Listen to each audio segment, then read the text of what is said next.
नमस्कार प्रिय दर्शकों। आप मंदिर जाते हैं, आपको वहाँ सुकून मिलता है। लेकिन क्या हो अगर कोई कहे कि आपका मंदिर जाना इरेशनल है, क्योंकि वहाँ पे किसी मुस्लिम या ईसाई को शांति नहीं मिलती। जैसे पानी है, तो कोई भी प्यासा हो वो पानी पी ले, चाहे वो अमेरिका का हो, चाहे इंडिया का हो, चाहे ऑस्ट्रेलिया का हो, कहीं का भी व्यक्ति हो, पानी पी ले तो उसे उसकी प्यास बुझ जाती है। तो अगर आपका मंदिर जाना भी कुछ वैसा चीज़ होता तो सबको वहाँ पे शांति मिलती, इसलिए आपका मंदिर जाना इरेशनल है, वो केवल आपके मन का एक वहम है। या आप गौ माता की पूजा करते हैं तो कोई कहे ये तो इरेशनल है, क्योंकि बाकी देशों में इसे तो केवल एक बर्गर का चीज़ समझा जाता है, उसे खाने की वस्तु समझी जाती है कई जगहों पर। तो इसलिए आपका गौ को माता कहना, उनकी पूजा आराधना करना जो है इरेशनल है। कोई ऐसा कहे तो आप क्या कहेंगे?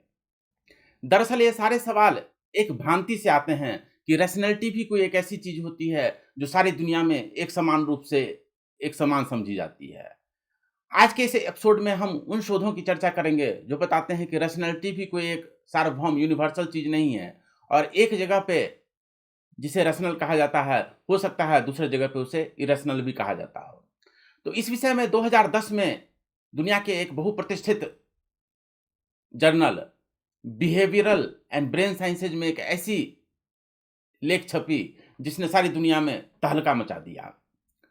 उस शोध के लेखक थे जोसेफ हेनरिच साहब और भी कुछ साइकोलॉजिस्ट ने मिलकर के ये शोध किया था। जोसेफ हेनरिच के बारे में हमने आपको पहले भी कभी किसी एपिसोड में बताया था कि वो इवोल्यूशनरी साइकोलॉजी के बहुत बड़े विद्वान हैं। पहले यूनिवर्सिटी ऑफ ब्रिटिश कोलंबिया में थे, अब संभवतः हार्वर्ड यूनिवर्सिटी में वो पढ़ाते हैं। तो साइकोलॉजी के बहुत बड़े विद्वान हैं और उनके साथ ये और भी जो बाकी लेखक हैं वो भी यूनिवर्सिटी ऑफ ब्रिटिश कोलंबिया और भी कई जगहों पर सारे लोग साइकोलॉजी के प्रोफेसर कहे जाते हैं।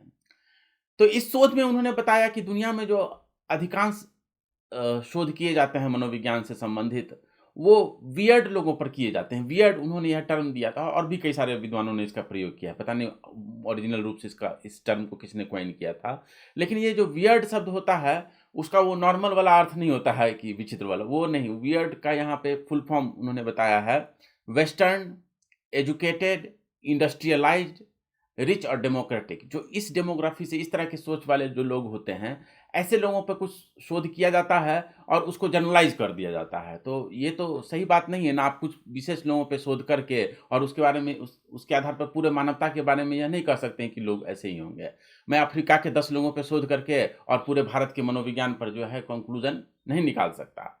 तो उनका भी यही कहना था कि ये जो वियर्ड प्रकार के लोग जो होते हैं, खास बैकग्राउंड वाले लोग जो होते हैं, वो सारे पॉपुलेशन को रिप्रेजेंट नहीं करते हैं और इसीलिए उन्हें जो रैशनल लगता है, ज़रूरी नहीं है कि बाकी दुनिया में सबको वही चीज़ रैशनल लगता हो। उदाहरण स्वरूप एक जो पाश्चात्य देशों में जो लोग हैं, वो काँटा छुरी चम्मच से खाते हैं, तो उन्हें वही रैशनल लगता है। भारत में और भी कई जगहों पर जो है लोग हाथ से खा लेते हैं। तो इसका मतलब ये नहीं है कि वो इरेशनल है।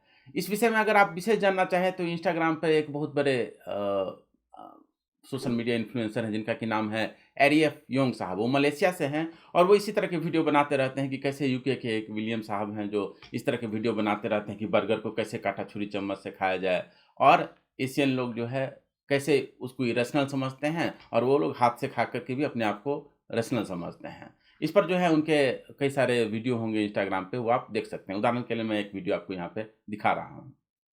So instead, we are going to deconstruct the burger with a knife and fork. Here's how to eat a burger as someone who has common sense. First of all, you don't need cutleries. Your hands will do. Eating a burger using cutleries is as pointless as waiting for Britain to return what they stole. तो खैर अब तो स्थिति बदल गई है, पहले जैसी स्थिति नहीं रही। पहले तो पाश्चात्य लोग जो होते थे, विदेश में जो लोग हुआ करते थे, तो वो भी पहले काँटा छुरी चम्मच से मैं उनको देखता था। नान वगैरह खाते थे तो चाकू से काट के नान को खाते थे। अब वो लोग भी हाथ से खाना कई सारी चीज़ों को सीख गए हैं धीरे-धीरे। समोसा को पहले जो है काट करके वो लोग खाया करते थे, अब समोसा को हाथ से लेकर के डिप करके खाना पाश्चात्य लोग भी सीख गए हैं। तो मेरे कहने का सिंपल बात यहाँ पे ये है कि जिसे एक जगह पे रैशनल समझा जाता हो, ज़रूरी नहीं है कि वो एकदम रैशनैलिटी कोई यूनिवर्सल शब्द नहीं है कि उसे दुनिया में हर कोई रैशनल ही समझे। खैर और आगे चलते हैं। देखिए ये रिचर्ड ई निस्बेट साहब हैं। ये साइकोलॉजी के एक प्रोफेसर हैं यूनिवर्सिटी ऑफ मिशिगन में और इनका सारे ज़िंदगी का यह शोध ही है कि रैशनैलिटी की भी ज्योग्राफी होती है। उन्होंने यह किताब लिखा है और उन्होंने बहुत सारे इस पर शोध लिखे हैं कि रैशनैलिटी की भी ज्योग्राफी होती है। इस पर यूट्यूब पे भी कुछ वीडियो हैं और इनके बहुत सारे शोध पत्र भी छपे हुए हैं। तो उनका यह एक शोध पत्र आता है, एनालिटिक वर्सेस होलिस्टिक कॉग्निशन। इसमें उन्होंने क्या बताने की कोशिश की है कि ज्योग्राफी के हिसाब से लोग चीज़ों को अलग-अलग तरीके से देखते हैं। ये शोध उन्होंने जापानी लोगों पे और प्रायः शायद एशियन लोगों पे और अमेरिकन लोगों पर ये शोध उन्होंने किया था। तो इसमें उन्होंने क्या किया कि कई लोगों को एक दृश्य, एक वीडियो दिखाया। उसमें क्या दिखाया गया था कि एक तालाब वगैरह था जिसमें कि बहुत सारी मछलियाँ थीं और रंग-बिरंग की मछलियाँ थीं। तो अमेरिकन से पूछा गया कि आपको इसमें क्या दिख रहा है? तो उन्होंने कहा कि उन्हें लाल मछली दिख रही है, नीली मछली दिख रही है, ऐसी मछली दिख रही है, ये सब उन्होंने बताया। और जब जापानीज़ और एशियन लोगों से यही सब बात पूछी गई तो उन्होंने कहा कि मुझे एक तालाब दिख रहा है, तालाब में एक मछली आगे था, एक पीछे था और होलिस्टिक रूप से पूरा सारे वस्तुओं के बीच में जो है रिलेशनशिप उन्होंने बताने की कोशिश की। तो उनका कहने का ये मतलब था कि लोगों को देखने का 2 नज़रिया है और दोनों अपनी-अपनी जगह पे रैशनल है। एक नज़रिया ये है कि एनालिटिक रूप से देखता है कि वस्तु उसमें क्या-क्या है। आप जो दृश्य दिखा रहे हैं, तो उसमें कौन-कौन सी वस्तुएँ हैं, किस-किस तरह की मछलियाँ हैं, उसने यह देखने की कोशिश की। और दूसरा एक सोचने का नज़रिया ये है कि वो रिलेशनशिप को देखता है, सिर्फ़ वस्तु को नहीं देखता है, वो किस सराउंडिंग में है, किस तालाब में है, किस पॉन्ड में है, उसका पानी से क्या संबंध है और उसकी बाकी सारी मछलियों से उसका क्या संबंध है। तो इस तरह से वो होलिस्टिक रूप से देखता है। और दोनों एक देखने का रैशनल तरीका है। वो ये नहीं कह रहे हैं कि एक रैशनल है कि इरैशनल है। अब देखिए, तो इस हिसाब से अगर आप समझने की कोशिश कीजिए, तो देश-देश के लोगों का इन सब चीज़ों पे असर पड़ता है कि वो किसको रैशनल समझते हैं, किसको इरैशनल समझते हैं। उदाहरण स्वरूप पाश्चात्य देशों में अगर आप शादी की बात देखें, तो वो शादी केवल 2 व्यक्तियों के बीच में संबंध होता है। उसमें जो है, जो लोग शादी कर रहे हैं, उनके बारे में ये देखा जाता है कि वो लोग खुश हैं कि नहीं, एक-दूसरे को पसंद करते हैं कि नहीं। तो ये एक तरह की सोच है। वहाँ पे वेस्टर्न सोसाइटी में इसको रैशनल कहा जाता है। लेकिन भारतीय सोसाइटी में इसको रैशनल नहीं कहा जाता। भारतीय सोसाइटी में जो है, शादी का मतलब 2 व्यक्तियों के बीच का संबंध नहीं होता है। यह 2 परिवारों के बीच का संबंध होता है। अयोध्या कांड में एक बहुत प्यारा सा प्रसंग आया है कि जब राम सीता जी जंगल में थे, भरत जी मनाने गए थे, तो उसी समय जनक जी भी आते हैं। तो वहाँ पे एक चौपाई आई है, तापस बेश जनक सिय देखी, भयो प्रेम परितोष बिसेकी। उन्हें बहुत संतोष हुआ उनके प्रेम को। पुत्र पवित्र किए कुल दोऊ, सुजस धवल जग कह सबको। अरे तुमने जो है दोनों कुलों को पवित्र कर दिया, हे पुत्री, तुम्हारा यश जो है सारे लोकों में छा गया है। तो भारत में जो है विवाह जो है 2 परिवारों के बीच में संबंध देखा जाता है और दोनों अपनी-अपनी जगह पे हो सकता है सही हो। कई लोग क्या करते हैं कि पाश्चात्य देश में जिसे रैशनल समझा जाता है, उसको भारतीय संस्कृति पे आरोपित करके और उसको ये बताने की कोशिश करते हैं, ये तो इरैशनल है, इरैशनल है, इरैशनल है।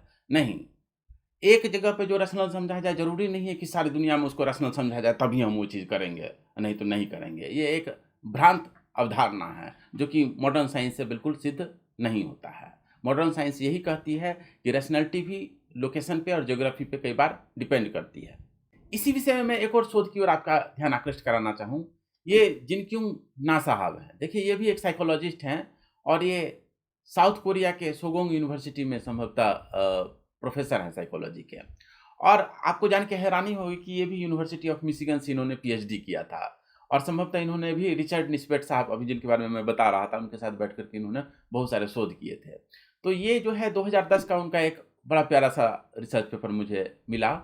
तो इसमें उन्होंने यही बताने की कोशिश की है कि कल्चरल डिफरेंस तो सही होता है। देखिए, हर देश का अपना-अपना एक कल्चर होता है और कल्चर जो है आदमी की सोच को प्रभावित करता है, इसमें कोई शक नहीं है।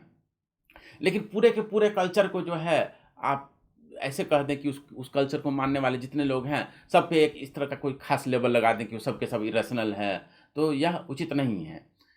यही इस शोध पत्र में उन्होंने बताने की कोशिश की है और यही भ्रांति है जो आजकल के व्हाट्सएप छाप जो गपोड़िए लोग जो होते हैं, वो इसी तरह की बातें कहते रहते हैं। उनके कहने का ये मतलब है कि जितने लोग धार्मिक हैं, जो मान लीजिए हिंदू धर्म को मानते हैं, वो सब के सब इरैशनल है और जितने लोग एथिस्ट हो गए हैं, सब के सब रैशनल हो गए हैं। नहीं, विज्ञान इसको नहीं मानता है। पूरे के पूरे कल्चर को इस तरह से इरैशनल नहीं कह सकते हैं। यह विज्ञान सम्मत बिल्कुल नहीं है। अच्छा, इस विषय में एक एथिस्ट लोगों की तरफ से एक बहुत अच्छा सा काउंटर आर्गुमेंट आता है, उसका भी हम चर्चा कर लेते हैं। देखिए, ये 2016 का एक वैज्ञानिक शोध है। ये पेनी कुक साहब के द्वारा किया हुआ शोध है। ये जो है एक साइकोलॉजिस्ट हैं और उनका क्या कहना था कि एक कॉग्निटिव रिफ्लेक्शन टेस्ट होता है, सीआरटी उसको कहते हैं। उसमें क्या कहा जाता है, क्या देखा जाता है कि कोई व्यक्ति जो है अपने जो गट फीलिंग है, जो नॉर्मल एक उससे कोई सवाल पूछिए तो जो एक फटाक से जो आंसर आता है उसको थोड़ी देर रोक करके उस पर सोच विचार करके गंभीरता से विचार करके उत्तर दे पाता है कि नहीं। तो इस पे उन्होंने बहुत सारे आस्तिक और नास्तिक पे शोध किया और उन्होंने यह पाया कि जो नास्तिक लोग जो होते हैं वो थोड़े ज़्यादा रिफ्लेक्टिव होते हैं, वो ज़्यादा सोचने समझने वाले लोग होते हैं। सीआरटी स्कोर उनका हाई होता है, यानी कि अगर आप उनको कोई सवाल पूछते हैं तो थोड़ी देर सोच विचार करके उसका जवाब ढूँढने की कोशिश करते हैं। देखिए इसका एक उदाहरण मैं आपको बताता हूँ। मान लीजिए मैं आपसे कहूँ कि 4 आदमी 4 दिन में 4 किलो खाते हैं, तो 5 आदमी 5 दिन में कितना किलो खाएँगे? तो एक साधारण आदमी जो है फटाक से उसके दिमाग में आया कि 5 बोल देते हैं, लेकिन इसका जवाब 5 नहीं होता है। आप मैथमेटिकल कैलकुलेशन कीजिए तो 4 आदमी 4 दिन में 4 किलो खाते हैं, तो 4 आदमी 1 दिन में 1 किलो खाएगा, तो 1 आदमी 1 दिन में 1/4 किलो खाएगा। तो 5 आदमी 5 दिन में 5 गुने 5/4 किलो खाएगा, यानी 6.25 किलो खाएगा। तो इसका उत्तर 5 नहीं होता है, बल्कि 6.25 होता है। उसी तरह का एक दूसरा और गणितीय सवाल मैं आपको देता हूँ। किसी के पास एक बैट है और एक बॉल है। बॉल से बैट की कीमत ₹100 ज़्यादा है, तो बॉल की कीमत कितनी होगी और बैट की कीमत कितनी होगी? अगर कोई सोच विचार नहीं करे तो फटाक से उसका उत्तर जो है वो 50 और 100 देने की कोशिश करता है, लेकिन यह उसका सही उत्तर नहीं है। एक छोटी-सी गणितीय कैलकुलेशन करेंगे बैट की कीमत और बॉल की कीमत पर, तो आप जान जाएँगे कि मान लीजिए बॉल की कीमत है X रुपए और बैट की कीमत कितना है, तो बॉल से ₹100 ज़्यादा है, तो X + 100 है। तो X + 100 इज़ इक्वल टू 150, तो इसको सॉल्व करेंगे तो 2x = 50, x = 25 होगा, यानी बॉल की कीमत 25 है। तो सीआरटी में यही देखा जाता है, कॉग्निटिव रिफ्लेक्शन टेस्ट में यही देखा जाता है कि कोई सवाल आपसे पूछा गया, फटाक से आपके मन में जो गट फीलिंग से जो आंसर आ रहा है, उसको रोक करके आप सोच समझ करके जवाब दे पाते हैं कि नहीं दे पाते हैं। तो इस शोध में उन्होंने यही पाया कि एथिस्ट लोग जो होते हैं वो ज़्यादा रिफ्लेक्टिव होते हैं, वो ज़्यादा उनका सीआरटी स्कोर जो है ज़्यादा हाई होता है, इसलिए एथिस्ट लोग जो है ज़्यादा सोचने विचारने वाले लोग होते हैं और धार्मिक लोग जो होते हैं वो थोड़े कम सोचने विचारने वाले लोग होते हैं। तो ये बात इससे ये कंक्लूड कर देना कि धार्मिक लोग जो है इरेशनल होते हैं, यह बात उचित नहीं है। क्योंकि याद कीजिए हमने दूसरे एपिसोड में आपको यही बताया था, हमने आपको इंस्ट्रूमेंटल रैशनैलिटी बताई थी कि जब आपको जो है आपने किसी चीज़ पे कमिट कर लिया है, तो उसके बाद फिर से उसका अल्टरनेटिव और काउंटर एविडेंस ढूँढना जो है वो समझदारी और रैशनैलिटी नहीं होती है। कई बार रैशनैलिटी यही होती है कि आप एडिशनल एविडेंस नहीं ढूँढे। अगर आपने एक बार किसी चीज़ के प्रति कमिटमेंट कर लिया है, तो उसके अल्टरनेटिव ढूँढना, उसका काउंटर एविडेंस ढूँढना जो है, अपने आप को डिस्टेबलाइज़ कर लेना है, वो रैशनैलिटी नहीं है। तो इसीलिए धार्मिक आदमी जो है कई बार जो है किसी चीज़ पे सोच विचार नहीं करता है, तो वो उसका कमिटमेंट दिखाता है और ये उसकी रैशनैलिटी दिखाती है। सीआरटी स्कोर से ये सिद्ध नहीं हो जाता है कि धार्मिक आदमी जो है एक इरेशनल व्यक्ति होता है। अच्छा, एक और यह वैज्ञानिक शोध में पढ़ रहा था, तो उसमें तो यह भी कहा गया है कि आप जो किसी व्यक्ति पर जब शोध करते हैं, तो उससे पहले आप उसको किस तरह के सवाल देते हैं, उससे भी उसके जवाब पर बहुत ज़्यादा असर पड़ता है। यानी कि आस्तिक और नास्तिकों से जो है ये जो मैथमेटिकल टेस्ट, एनालिटिकल टेस्ट लेने से पहले ये सवाल यह पूछ दिया गया कि धर्म आपके लिए कितना ज़रूरी है?